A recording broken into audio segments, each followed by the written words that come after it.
Welcome everyone in today's video of how to log in. Do you want to get logged in Hellinic Bank? Just watch this entire video because this is what this tutorial is for.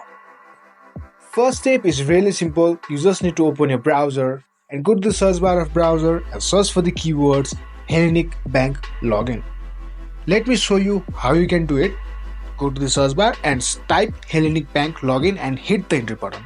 Here you can see online banking Hellinic Bank link. Click on this link and you will be redirected to the official page of Hellinic Bank. And here you go. Scroll down a bit and you can see a login now button. Click on it. And after that, you will be redirected to the login form of the Hellinic Bank. Here you have to fill username and password. Type your appropriate username and password. Make sure it is correct. In case you forgot your password, click on this forget password. Else simply click on this login button, and if all the credentials are correct, you'll be logged in. Thank you for watching this video. If you want to find more helpful videos like this, make sure to like, share, subscribe and comment down in the comment section below.